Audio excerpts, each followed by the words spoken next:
ladies and gentlemen, and welcome once again to another episode of The Cider Drinker, and it's the final review of 2023. My goodness, hasn't this year just absolutely flown by? Well, it has for me anyway. But funnily enough, the final review is not actually a cider, it is a perry. And as you can clearly tell, we are back with the masters of cider makers. It is Tom Oliver with Oliver's Cider Company. I had the pleasure of visiting his cider mill a little while back. Was it this year or was it last year? I can't even remember. I think it was last year actually. Unfortunately, he wasn't there, but I managed to visited his little shop afterwards, and I thought, well, I've got to get a few bottles, and I bought a couple of big ones, and I thought, you know, what better way to send off the year with a big bottle of Oliver's. So today I have the pleasure of sampling Oliver's Fine Perry Fickle Mistress, their 2020 season. So yeah, I've got another big bottle of perry to do as well, but that's going to be for a future review. So this is a still perry, which is a blend of perry pears harvested in late October in the 2020 season, made by Tom Oliver of Ockelpictured. I still don't know if that's the right way of saying it. Ockelpictured? I'm pretty sure it's Ockelpictured. Anyway, this contains sulfites, and as you can see is in a nice 750ml bottle, and this is a rather respectable 6.4% ABV. That is all the information I have on this particular perry. I don't know what variations have gone into it, or whether it's going to be sweet or dry or anything, so I'm going to crack this straight open. Now, it is corked, so I'm going to get the old corkscrew. Thankfully, at least I do have a corkscrew this year, so I'm just going to get this in, if I can. There we go. Right, I might be a little while doing this, guys. So you know, just talk amongst yourselves while I'm trying to get this in. Cool. This is a very, very strong cork. Ah, there we go. Here we go. See if I can get it on camera. There we are. Right. Yeah, because if you remember last time, I didn't actually have a corkscrew, so this is going to be interesting. So. Actually, I am going to do it on my legs, to be fair. I might even edit this bit out, you never know. Right. Come on, you bugger. There we go. Oh, excuse the swearing, but there we are. Come on. Ah, there we go. Oh, that was a nice sound, wasn't it?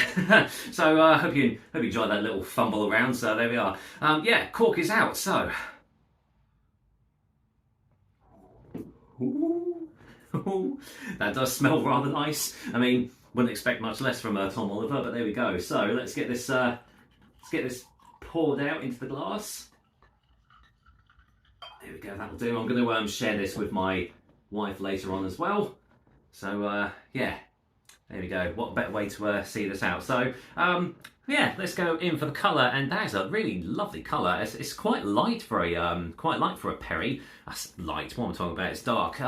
Yeah, completely still, filtered down, crystal clear. There you go. You can see my bonds through there. But yeah, that's a nice colour. That is a I want to say that's like a light golden colour. Usually perries are a little bit lighter in colour than that. But yeah, light golden rather than just like a pale yellow or something like that. So yeah, looks really nice. What does it smell like? Wow, I mean, for a perry, that is smelling like a cider. Wow, that's like, it's oaky, woody, sweet, naturally. For people that don't know, perries are naturally sweeter because pears have an unfermentable sugar, sorbitol in them. So that's why perries generally come out a lot sweeter than ciders. But yeah, so you have got that sweet pear aroma on there. But yeah, there's some lovely woody, oaky esters there. Yeah, that is smelling really, really inviting. Alright, I am wasting no more time, no more waffling. Let's dive in. Cheers, everyone, and yeah, here's to the end of 2023. Cheers.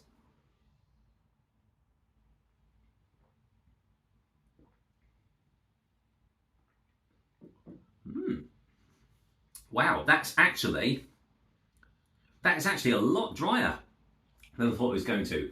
Quite as juicy. Oh, and those... Oh, yeah, okay.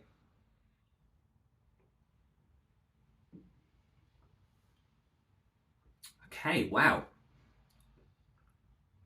So, as is to be expected from Oliver's Ciders and Perries, there's a lot going on in this. You've got acidity initially, which is giving it sort of like a citrusy twang to it, like a little bit of lemon, a little bit of orange oil, something like that. The sweetness then comes through, all in abundance. Sweet pear, not like pear drops or anything like that, but just like a lovely sweet natural sort of pear juice to it. But then, right at the end, it actually goes a little bit drier. Get a little bit more of a tannic influence to there, and quite a dry, rough mouthfeel on the end.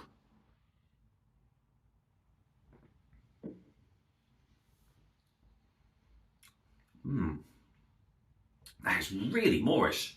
Really, really Moorish. That is ridiculously drinkable for a 6.4%. That is really drinkable. Really lovely, juicy, refreshing mouthfeel as well. Just really juicy pears. Makes you want to go in for more. That dryness on the back end as well, with the roughness. Like the roof of my mouth is quite rough, but it makes you want to go in and have another sip because it's just that inviting with its flavours. Now, not much in the way of a finish, I'm going to say, and it's pretty light-bodied, but that kind of adds to the effectiveness of like going in for another sip.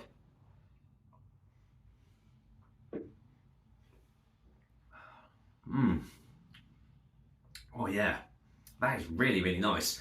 Just really nicely well balanced. And to be fair, it's not overly complex, not overly complicated. It's just a really easy drinking perry. And that is really nice.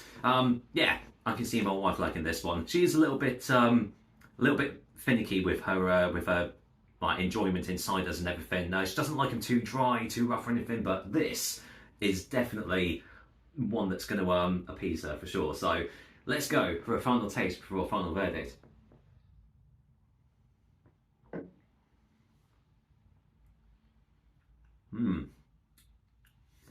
Oh yeah, that is lovely. That's really nice. Yeah, just a really accessible perry, really easygoing, lovely flavours going on there. As I've already said, nicely balanced. You get those lovely sweet pear flavours all throughout, but there's just that nice little bit of complexity to it. And with the refreshing juiciness to it, coupled with that little bit of dryness on the back end, just makes you want to go in for one more sip time and time again. And that makes it a really, really good perry. So, let's get the old chalk out. For a final verdict, I'm going to go and give Oliver's Fickle Mistress 2020 season still perry an 8 out of 10. Yeah, it's again Tom Oliver.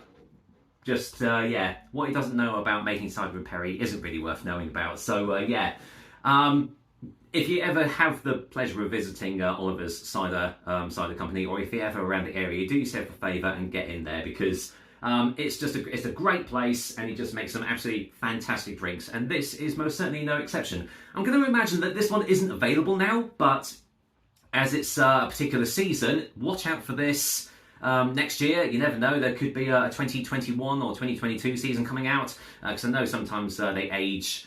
They age their ciders and perries, which, does add to the flavours and everything. But yeah, keep your eye out for Fickle Mistress,